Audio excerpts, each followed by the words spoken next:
In the previous video, we took an extensive look at all the chemical digestion that occurs in the small intestine. Okay? For example, we looked at the brush border enzymes and talked about what the brush border is. Then we talked about pancreatic enzymes, and I left you with a question where I asked, how does the pancreas get these enzymes into the duodenum of the small intestine? And furthermore, is there anything else that the pancreas secretes? Right? So let's talk a little bit about the liver and extrahepatic anatomy. So we're going to actually talk about the pancreas first, and then we're going to talk about the liver, because it turns out that the liver and gallbladder are going to work in conjunction with the pancreas to help secrete other things into the duodenum that are going to facilitate digestion and subsequent absorption. All right, so this organ right here, which is actually going to be situated anatomically posterior or behind the stomach, this is the pancreas, right? The pancreas is partially an endocrine gland. Yes, it makes insulin and glucagon, but in terms of digestion, its function is exocrine, right? It's going to have a duct in it that you can't actually see here. You can see a little bit of it right here in my mouse's, okay? This is actually what we call the main pancreatic duct, okay? So within the pancreas that you can't really see, there's a lot of exocrine glands that ultimately converge into this main pancreatic duct that you see right here, okay? And so the pancreas is going to be generating these enzymes, these pancreatic enzymes, and those are ultimately going to move into the main pancreatic duct. Now the pancreas is also going to make and store a lot of bicarbonate. Now why would the pancreas want to make and store bicarbonate? Well, along with the enzymes, the pancreas is going to dump bicarbonate into the duodenum of the small intestine. Why would it want to do that? Remember what's coming from the stomach. There's acid, H+.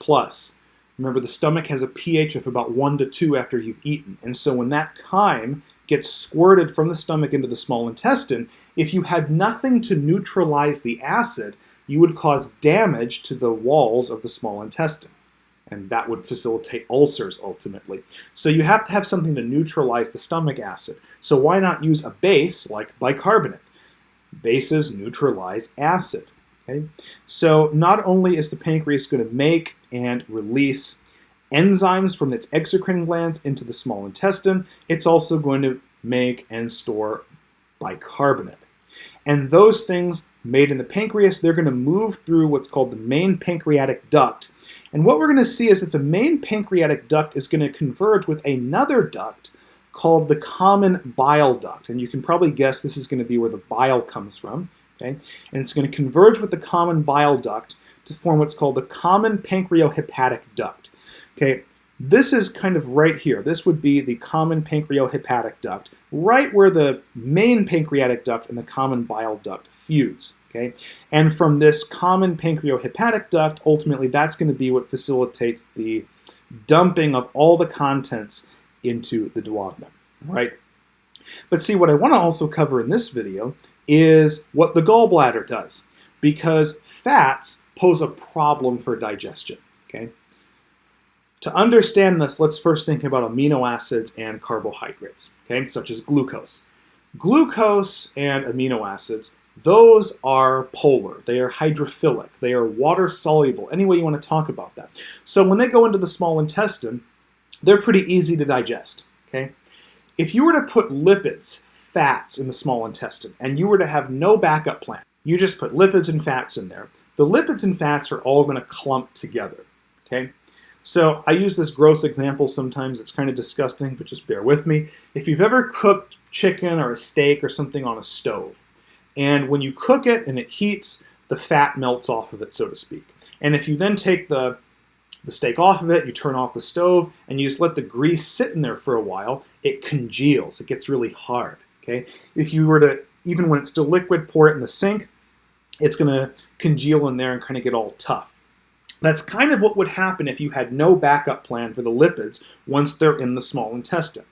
So in order to break up those lipids and make them easier to digest, we have to pump bile into the small intestine. Now I have a separate video where we talk extensively about bile, but it suffices to say now that bile and individual molecules within it, they break up those lipids and make them accessible to enzymes and also accessible to absorption. Okay? If you didn't have bile, you would not get near as much fat digestion and fat absorption. Bile is very important for fat. So if you have one takeaway from this video, understand that. Now, the gallbladder is going to be the organ that's going to store bile and ultimately release it into the duodenum. However, the bile is made in the liver. Okay, so up here's the liver in brown. We have the larger right lobe of the liver and the smaller left lobe. Okay, so you have these right here, and each one of them has its own duct. You see these ducts in green. You have what's called a right hepatic duct, and you have a left hepatic duct. These two ducts converge with each other to form what's called the common hepatic duct. Right? So whenever the liver makes bile, okay, it makes the molecules of the bile, it shunts them through these individual hepatic ducts into the common hepatic duct. And the bile moves down the common hepatic duct, but it doesn't go directly to the duodenum. It actually makes a pit stop. It actually goes here to what's called the cystic duct, and then the gallbladder takes up those bile acids and it stores them. Okay? Because you're not always needing bile ejection into the duodenum. So the gallbladder just stores it so that when you have a meal that has lipids, the gallbladder just very quickly squirts that bile into the duodenum. So the gallbladder just stores it. Now let's assume we have a meal that has lipids, okay? Triglycerides, fatty acids. We see here that those actually stimulate the release of cholecystokinin and gastric inhibitory peptide. But it's specifically going to be cholecystokinin that's going to trigger the activation of the gallbladder along with the pancreas. Okay? So when we have a fatty meal, we've got fat in the duodenum, that's going to trigger the gallbladder to activate. And it's going to squirt bile back through the cystic duct, but instead of going back up to the liver, it's going to go through the cystic duct and ultimately converge with the common hepatic duct and move into the common bile duct. Okay?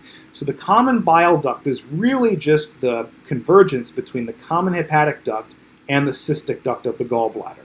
So it's now going to move in this direction to the common bile duct.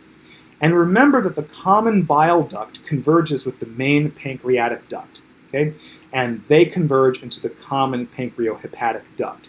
So ultimately, when you have the release of cholecystokinin, it not only triggers the pancreas to start releasing those enzymes into the duodenum, but at the same time it triggers the gallbladder to start releasing bile from the cystic duct into the common bile duct and then into the common pancreohepatic duct with those pancreatic enzymes and bicarbonate. So ultimately, when you have stuff moving into the small intestine, it's not just the pancreatic enzymes and bicarbonate, it's also bile from the gallbladder. Okay? And then the bile facilitates fat digestion by emulsifying those fats, breaking them up so that enzymes can have access to them, and then ultimately you can absorb them. The bicarbonate from the pancreas neutralizes incoming stomach acid, and then of course the enzymes facilitate further chemical digestion, right? So hopefully this made sense. I'm going to stop the video right here, and I'm going to say in the next video we're going to talk more about intestinal lipid absorption.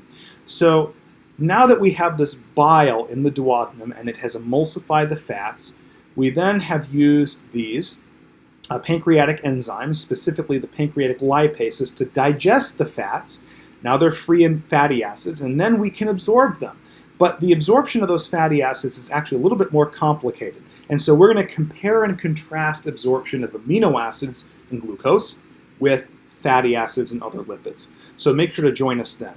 But please make sure to like this video and subscribe to my channel for future videos and notifications. Thank you very much.